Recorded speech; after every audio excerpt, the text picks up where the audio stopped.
ይስጥልኝ ውድ የአዲስ ህይወት ተመልካቾቻችን፣ በዛሬው ወቅታዊ ልዩ ጥንቅራችን የስኳር ህመምና አመጋገብን እንመለከታለን።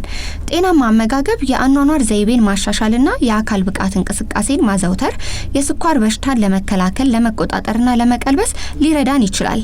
ነገር ግን በሀገራችን በርካታ የስኳር ህመምተኞች አመጋገብ ተመሳሳይ ወይም የተለመደ የአመጋገብ ስርዓት በመሆኑ የህመሙን ጫና መቆጣጠር ከባድ ስራ ሊሆን ችሏል።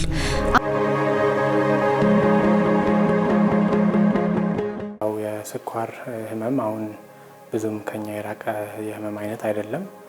ወይ ራሳችን ወይ ጎረቤት ወይ ቤተሰብ አባል በስኳር ታማሚ የስራ ባልደረባ ጓደኛ ሊኖረን ይችላልና የስኳር ህመም ሲባል እንግዲህ በዋነኝነት ከተለያየ የምግብ አይነቶች የምንወስዳቸው የምግብ ኬሚካሎች ከምግብ ከበላን በኋላ ከተፈጨ በኋላ ኃይል ሰጪ ወደ ሆኑ ኬሚካሎች ይቀየራል። በተለይም ካርቦሃይድሬት የምንላቸው የምግብ አይነቶች ግሉኮስ ወደሚባል የኃይል ሰጪ ኬሚካሎች ይቀየራል። ይሄ ኃይል ሰጪ ግሉኮስ የምንለው ኬሚካል ደም ውስጥ በሚዘዋወርበት ጊዜ ወደ ተለያዩ ህዋሶችና ወደ ተለያዩ ሴሎቻችን በመግባት ነው ኃይልን የሚፈጥረው ማለት ነው። ነገር ግን ይሄ እንዲሆን ወይም ይሄ በትክክለኛ መንገድ እንዲሳለጥ ኢንሱሊን ብለን የምንጠራው ኬሚካል አለ በሰውነት ውስጥ። ከቆሽት ከምንለው የሰውነት ክፍል ነው የሚመረተው። ስለዚህ ኢንሱሊን እንደሚፈለገው መጠን ሳይመረት በተለያዩ ምክንያቶች ሊሆን ይችላል ሲመጣ ይሄ ኢንሱሊን የምንለው ኬሚካል በሰውነታችን ውስጥ ሲያጥር ግሉኮስ ብለን የጠራነው የኃይል ክፍል በደም ውስጥ እየተዘዋወረ ይቆያል፣ ወደ ህዋሶቻችን አይገባም። ስለዚህ ከፍተኛ የሆነ የስኳር ክምችት በደም ላይ ይለካል ማለት ነው። ስለዚህ ያን ጊዜ ስኳር ህመም አለ ብለን መጥራት እንችላለን ማለት ነው።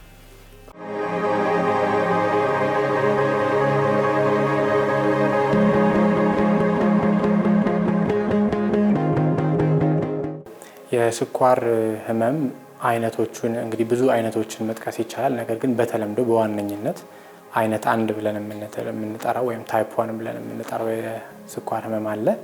አይነት 2 ብለን የምንጠራው ደግሞ የስኳር ህመም አለ። ይሄ አይነት 1 እንግዲህ በዋነኝነት ሙሉ በሙሉ በሚባል ደረጃ ቆሽት ኢንሱሊን የሚባለውን ኬሚካል ማምረት ሲያቆም ማለት ነው። ብዙ ምክንያቶች ሊጠቀሱ ይችላሉ። ብዙ ጊዜ ይሄ በህፃናትና እድሜያቸው ከ30 ዓመት በታች የሆኑ ሰዎች ላይ የሚከሰት ነው። በዘርም የመከሰት ወይም ጄኔቲክስ ብለን የምንጠራው ሊከሰት የሚችልበት እድል አለ። ነገር ግን ቆሽቱ በተለያየ አይነት ምክንያት ሙሉ በሙሉ ኢንሱሊን ማምረት ሲያቆም ታይፕ 1 ብለን እንጠራዋለን። ታይፕ 2 ብለን የምንጠራው የስኳር ህመም ወይም አይነት 2 የምንለው የዘር ወይም ጄኔቲክስ ኮምፖነንት ቢኖረውም በዋነኝነት አሁን አብሮ እያደገ ካለው ከውፍረት ጋራ ወይም ክብደት መጨመር፣ እንቅስቃሴ ካለመስራት ጋራ የመገናኘት እድሉ በጣም ሰፊ ነው። እዚህ ላይ ቆሽት ሙሉ በሙሉ ኢንሱሊን ማምረት አቁሞ ሳይሆን ኢንሱሊን ይመረታል። ነገር ግን ያ የሚመረተው ኢንሱሊን በተገቢ ሁኔታ ስራውን መስራት አይችልም። ከሰውነት ከሚለቀቁ ከተለያዩ ኬሚካሎች የተነሳ ኢንሱሊን የምንለው ይዝላል እንደማለት ነው። ቆሽቱ ሲዝል ኢንሱሊኑን በአግባቡ መጠቀም አይችልም። ስለዚህ ታይፕ 2 ብለን የምንጠራው የስኳር ህመም በተለይም ከእድሜያቸው ከ30 እስከ 40 በላይ ላሉት ሰዎች የሚከሰት አይነት ነው። ሌሎችም አይነት የስኳር ህመሞች አሉ፣ በእርግዝና የሚከሰቱ በመድኃኒት የሚመጡ ብዙ አሉ። ግን በዋነኝነት ታይፕ 1 እና ታይፕ 2 ብለን መክፈል እንችላለን።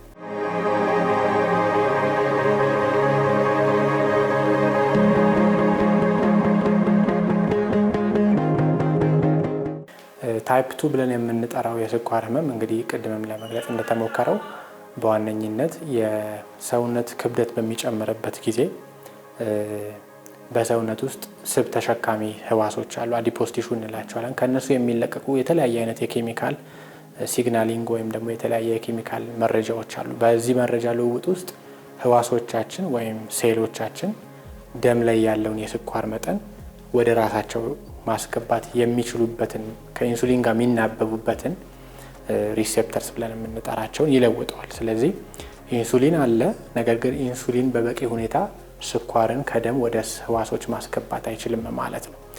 ስለዚህ ይሄ በጄኔቲክስ የመምጣት እድሉ ከታይፕ 1 ይልቅ እንደውም የጨመረ ቢሆንም በዋነኝነት ከክብደትና ከእንቅስቃሴ ጋር ይገናኛል። ስለዚህ ክብደት በጨመረ ቁጥር እንቅስቃሴ ባልተሰራ ቁጥር ይሄ አሁን ያልናቸው ኬሚካሎች አዲፖስ ቲሹ ብለን የምንጠራቸው ሴሎቻችን ግሉኮስን በአግባቡ እንዳይጠቀም ያደርጋሉ ብለን ማለት እንችላለን። ኢንሱሊኑ ኖሮ ወይም ደግሞ ስኳር በደም ውስጥ ያለው ክምችት እንዳይኖረው ወደ ህዋሶች መግባት ሲገባው ኢንሱሊኑ በውፍረት ምክንያት ስራውን መስራት ሲያቆም ይሄ አይነት የስኳር በሽታ ይከሰታል ብለን መጥራት እንችላለን።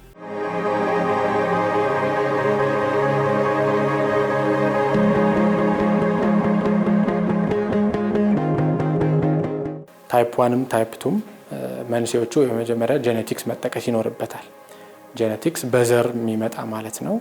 ኢንሱሊን የማምረት አቅም ማነስ ወይም ደግሞ የተመረተውን ኢንሱሊን በአግባቡ የመጠቀም አለመቻል ከተለያየ የዘር ወይም ጂንስ ብለን የምንጠራቸው ለውጦች ጋር ሊገናኝ ይችላል ማለት ነው። ታይፕ 2ን በተመለከተ ስፔሲፊክ አድርገን ከተነጋገርን በመጀመሪያ ደረጃ የቤተሰብ አባላት እህት፣ እናት፣ ወንድም፣ አባት ላይ ስኳር ካለ ልጅ ላይ የስኳር የመከሰት እድሉ በ40% ይስተዋላል። እናትም አባትም ስኳር ካላቸው እስከ 58% ሊጨምር ይችላል።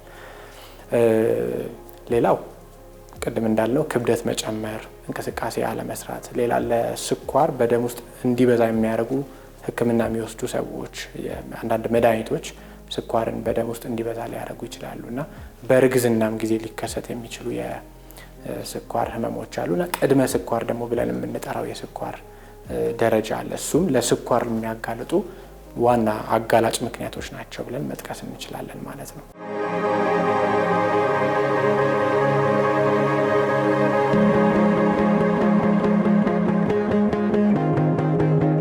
እንግዲህ የቆሽት ዝለት ወይም ደግሞ ቆሽት መዳከም የምንለው ነገር በዋነኝነት ከእድሜ ጋራ ልክ ነው።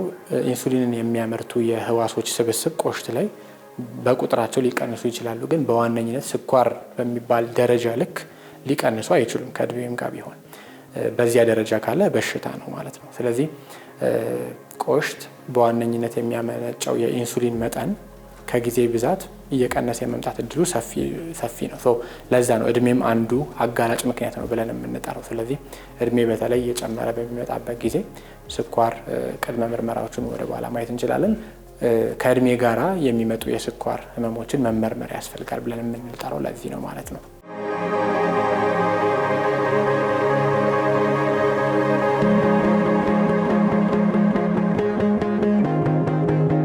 እንግዲህ የስኳር ህመሞችን በአጠቃላይ በታይፕ 1ም ታይፕ 2ንም ብንወስድ ሁለቱንም አንድ የሚያደርጋቸው የምልክት አይነቶች አሉ። ለምሳሌ የመህጎች ብለን መጥራት እንችላለን። መጠማት፣ መራብ እና ብዙ መሽናት። ስለዚህ በእንግሊዝኛው ፖሊሲምፕተምስ ይባላሉ።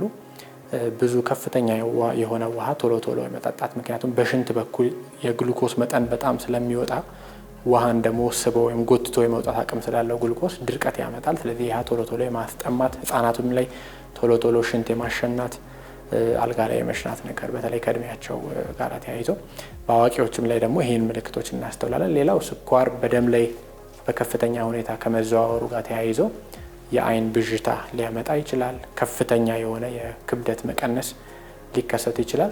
አንዳንድ ጊዜ ስኳር ህመም መኖሩን ላናውቅ እንችላለን እና ረጅም ጊዜ ስኳር ያላቸው ታካሚዎች ደግሞ ስኳር ረጅም ጊዜ በመቆየቱ የሚያመጣቸው የጎንዮሽ ጉዳቶች ምልክት ሊያመጡ ይችላሉ። ለምሳሌ የነርቭ ስሜቶች፣ መጠዝጠዝ፣ ማቃጠል፣ እጅና እግር ጫፍ አካባቢ መብላት፣ ማቃጠል፣ መለብለብ፣ ኢንፌክሽን ቶሎ ቶሎ የመደጋገም ሁኔታ ሊታይም ይችላል። በተለይም የሽንት ቧንቧ ኢንፌክሽን ሊደጋገም ይችላል እና ቁስል ቶሎ አለመዳን ምልክቶች ካሉ የስኳር ህመምን መጠርጠር ተገቢ ነው ማለት ነው።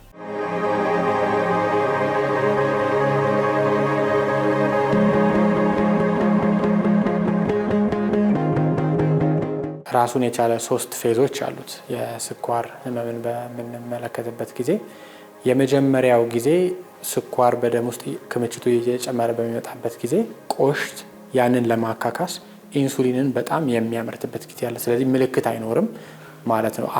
እያካካሰ ነው ቆሽቱ ብለን እንጠራዋለን። ሃኒሙን ፌዝ እንለዋለን። ስለዚህ አጭር ጊዜ ያላቸው ምልክት ከመጀመራቸው በፊት እንደማለት ነው። በትንሹ ከ5 እስከ 10 ዓመት ሊቆይ ይችላል። ስለዚህ ከዛ በኋላ ግን ቆሽት ከሚያመርተው በላይ የስኳር መጠን ሆኖ ሲገኝ ግን የኢንሱሊን መጠን መቀነስ ሲጀምር አሁን ያልናቸው ምልክቶች ይታያሉ። ስለዚህ ቅድም እንዳልከው ውሃ አንድ ሰው በጣም ሊጠጣ ይችላል። ከጠጣ ደግሞ ሽንት አለ እና ይሄ ምልክቱ ብቻውን ሳይሆን ቅድም ያልናቸው ምልክቶች አንድ ላይ ይከሰታሉ። በጣም የመራብ ስሜት፣ ኪሎ በጣም የመቀነስ ሳይፈልጉ ብዥ ማለት ምልክቶቹ፣ ኢንፌክሽን የመደጋገም ስሜቶቹ በተለይ አንድ ላይ ሲኖሩ ስኳርን መጠርጠር ተገቢ ነው ማለት ነው።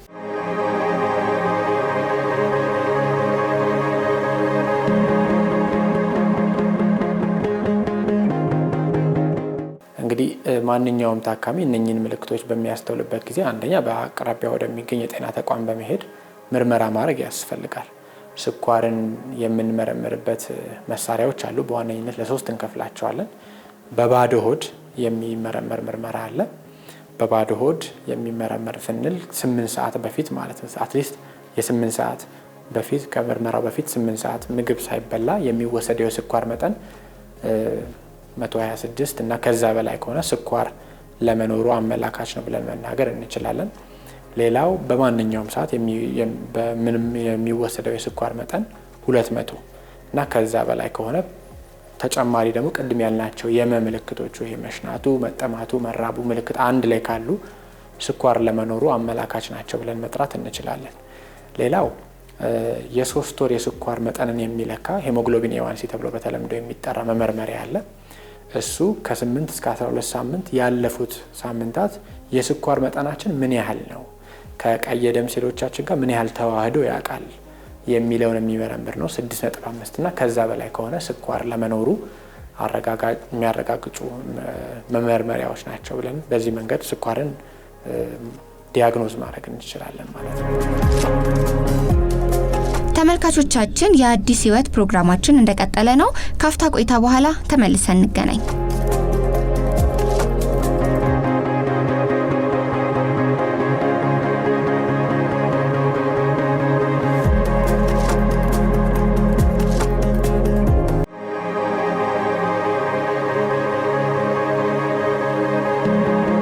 አመጋገብ ዋናው ግቡ በደም ውስጥ ያለውን የስኳር መጠን መቆጣጠር ሲሆን በስኳር በሽታ ምክንያት ሊባባሱ የሚችሉ ችግሮችን ለመከላከል የሚረዱ ምግቦችን መመገብ አስፈላጊ ሆኖ እናገኘዋለን።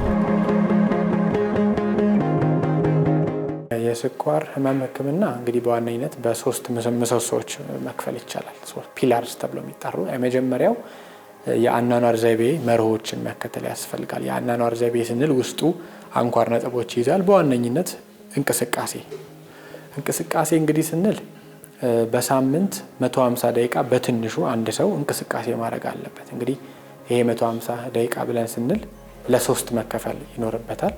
በሳምንት ከ30 እስከ 45 ደቂቃ በሳምንት 3 ጊዜ ጠንከር ያለ ወክ ወይም ደግሞ ጡንቻን የሚፈትኑ ሬዚስታንስ ኤክሰርሳይዝ ብለን የምንጠራቸው መሰራት አለባቸው። ሌላ ክብደት መቀነስ ቢያንስ ከ3 እስከ 5% ክብደትን መቀነስ ለኢንሱሊን ተጋላጭነታችንን ይቀንሷል ማለት ነው።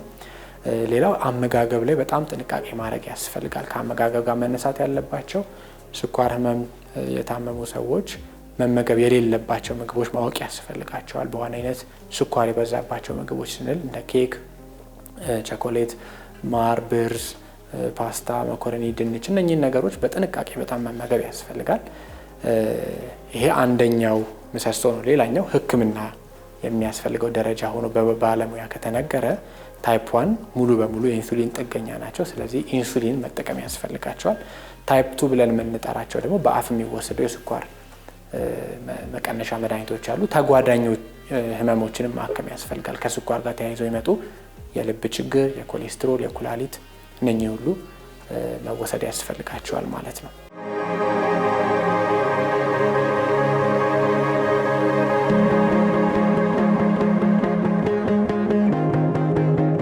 ኢንሱሊን የሚያመርተው ቆሽት ነው ብለናል። ቆሽት ሙሉ በሙሉ የኢንሱሊን የማምረት አቅሙ ከተቋረጠ በኋላ ከውጭ በሚወሰድ ኢንሱሊን ወይም ከውጭ እኛ በመድኃኒት መልክ በምንወስደው ኢንሱሊን ነው ጥገኛ ምን ሆነው። ያ ተቋርጧል ማለት በደም ላይ ያለው የስኳር መጠንን የሚያወርደው አካል ታጥቷል ማለት ነው። ስለዚህ ለስኳር እና ስኳር ረጅም ጊዜ ከመኖሩ ጋር ተያይዞ የሚያመጣቸው የጎንዮሽ ጉዳቶች ይከሰታሉ። ስኳር ደግሞ አስከፊ ነገሩ ምልክቱን ሲያመጣ በውስጥ ታዋቂነት ስለሆነ ብዙም አይታወቀንም። ስለዚህ ረጅም ጊዜ የኩላሊት ጉዳት አድርሶ የኩላሊት የመጨረሻ ደረጃ የሚባለው ነው። ይሄ ምናልባትም የኩላሊት እጥበት ደረጃ ድረስ አድርሶ አይን ጠፍቶ እግር እስኪቆረጥ ድረስ የሚያደርጉ እንደዚህ አይነት በጣም የመጨረሻ የምንላቸው የደም ቧንቧ ጥበቶች ከሚገናኝ የጎንዮሽ ጉዳቶች ከማምጣቱ በፊት እንደዚህ አይነት ነገሮች ላይ በጣም ጥንቃቄ ማድረግ አለበት ማህበረሰቡ በባለሙያ እስካልተመከረ ድረስ። እሱንም አንዳንድ የሕክምና ሁኔታዎች ኢንሱሊን እንድናቋረጥ የሚያስገድዱ ሁኔታዎች ሊገኙ ይችላሉ። በተደጋጋሚ ኢንሱሊን መውረድ እና ሌሎችም ተጓዳኝ የሆኑ የበሽታዎች ሊሆን ያ እስካልተባለ ድረስ ሕክምናን ማቋረጥ በተቻለ መጠን ማህበረሰቡ በዚህ ጉዳይ ላይ ጥንቃቄ ቢያደርግ ያስፈልጋል።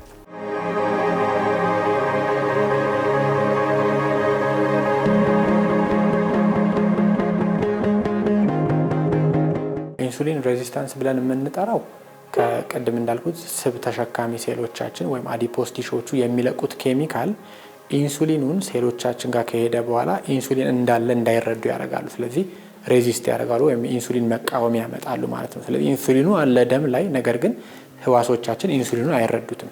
ስለዚህ መኖሩን አይረዱትም። ስለዚህ እነኚህ ሰዎች ታይፕ 2 በተለይ በዋነኝነት ታይፕ 2 የምንላቸው ናቸው። እነኚህ በአፍ የሚዋጡ የስኳር አማራጭ ማውረጃ መድኃኒቶች ያስፈልጋሉ። ግዴታ በኢንሱሊን መንገድ ብቻ ላይሆን ይችላል። በጊዜ ሂደት ምናልባት ታይፕ 2 ታካሚዎችም የቆሽቱ ረጅም ሰዓት ከመስራቱ የተነሳ ቆሽቱ ሊዝል ይችላል፣ ኢንሱሊን ሊያስፈልጋቸው ይችላል በመጨረሻ ደረጃ።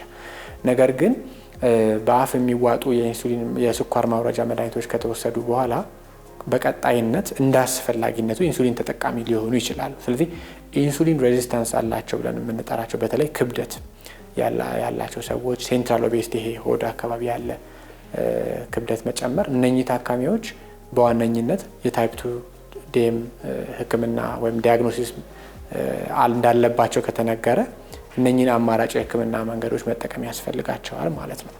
ቀደም ያልናቸው ምሰሶች እንዳሉ ሆኖ እንቅስቃሴ፣ ክብደት መቀነስ፣ ምግብ ላይ እና በተጓዳኝ አንድ ላይ ደግሞ መደረግ ያለባቸው የአኗኗር ዘይቤ ሴቶች ብለን የምንጠራቸውን መከተል ያስፈልጋል ማለት ነው።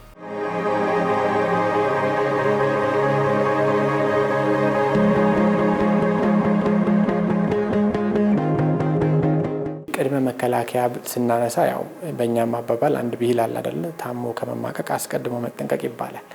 ስለዚህ አስቀድሞ መጠንቀቅ ስንል ለስኳር አንድ ሰው እንዴት ነው ቀድሞ መጠንቀቅ የሚችለው ብለን ስንል በዘር ተጋላጭ የሆኑትን ልንቀንሳቸው አንችልም። ስለዚህ ሞዲፋይ ማድረግ ወይም መቀየር የምንችላቸውን ነው እኛ ልንጠነቀቅ የምንችለው። አንደኛ ማንኛውም ታካሚ ወይም ማንኛውም ሰው እድሜው ከ35 በላይ የሆነ ሰው የስኳር ምርመራ ማድረግ ያስፈልገዋል ማለት ነው።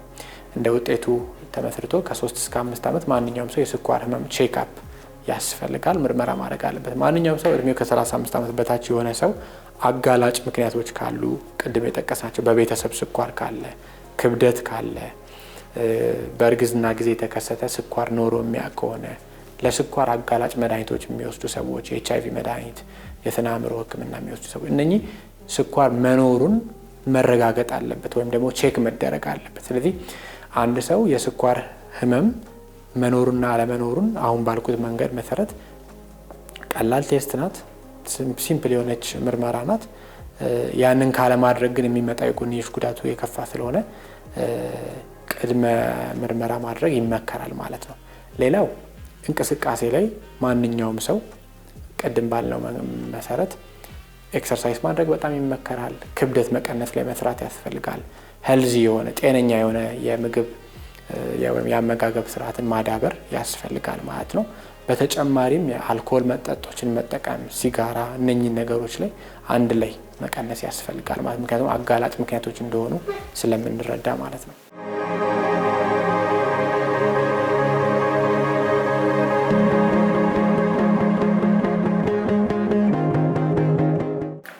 ሁለት ነገሮችን መናገር እፈልጋለሁኝ በስፋት በስኳር ታካሚዎች ክትትል ጊዜ የምናስተውለውን ችግር።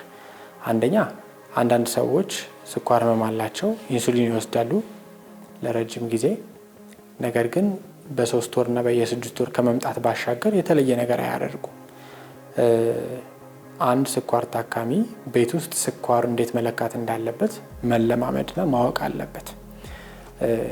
ከተቻለ ግሉኮሜትር ብለን የምንጠራው የስኳር መለኪያ ቤት ውስጥ ቢኖር፣ ካልተቻለ አቅራቢያ ሰፈር አካባቢ ባለ ፋርማሲዎች ውስጥ የተረጋገጠ መለካት ቢቻል እንደው በሳምንት አንዴ ወይም ሁለቴ በባዶ ሆድ እና ምግብ ከበሉ ከ2 ሰዓት በኋላ የመለካት አዝማሚያ ቢኖር ወይም ደግሞ ያንን ልምድ ማምጣት ያስፈልጋል። ሌላው ኢንሱሊን በተለይ የሚጠቀሙ ሰዎች ላይ ስኳር መውረድ ከምንም በላይ የሚያሳስብና ህይወትን አደጋ ላይ የሚጥል ጉዳይ ነውና ስኳር ሲወርድ የምናውቃቸው ምልክቶች ናቸው። እጅ ማንቀጥቀጥ፣ ከፍተኛ የራብ ስሜት፣ ላብ እነኚህ ሲኖሩ ማንኛውም የስኳር ታካሚ ስኳርን በፍጥነት ከፍ የሚያደርጉ አማራጭ የምግብ አይነቶችን በኪሱ ወይም በመኪና ውስጥ መያዝ አለበት። እንደ ኩኪስ ነገሮች፣ እንደ ከረሜላ ነገሮች፣ የሚጠጣ ነገሮች መያዝ ያስፈልጋል። ይሄ አንደኛው ነው። ሁለተኛው አሁን ላይ እንግዲህ ቴክኖሎጂ ካመጣው ገጸ በረከቶች መካከል አንዱ ኮንቲኒየስ ግሉኮስ ሞኒተሪንግ ብለን የምንጠራው ነገር አለ። ስኳርን ቶሎ መለካት በእጃችን ላያስፈልገን ይችላል። ክርን ላይ የምትለጠፍ የስኳር መለኪያ መሳሪያ ናት። ትለጠፋለች። የተለየ ህመም የለውም። ስኳር መጠኑን ሰዓት በሰዓት ደቂቃ በደቂቃ ይነግረናል ከስልካችን ጋር በማገናኘት። ይሄ የስኳር ማህበረሰቡ ወይም ኢንተርናሽናል ስኳር ሶሳይቲዎች የሚመክሩት ጉዳይ ነው እና ያንን በማድረግ ስኳር መጠንን መከታተል ያስፈልጋል። ሊወርድ ሲል አቅራቢያ ወዳለ የምግብ አማራጮች ለመሄድ እንዲሁም ደግሞ የ2 ወር የስኳር መጠን ክትትልን ለመስራት አማካኝ ውጤትን ለማውጣት ሰፊ የሚባል ጥቅሞች አሉት እና ለስኳር ታካሚዎች መምከር የምንፈልገው ሀሳብ ይሄን ይመስላል።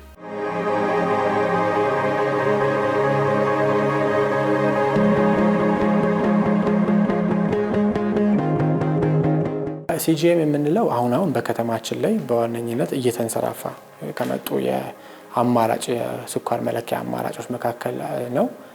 በሀገራችን ይህን የሚጠቀሙ ሰዎች አሉ እና በስፋት በተለይ በከተማ በአዲስ አበባ ውስጥ እንዳሉ አውቃለሁኝ እና የሚጠቀሙ ታካሚዎችም አሉ።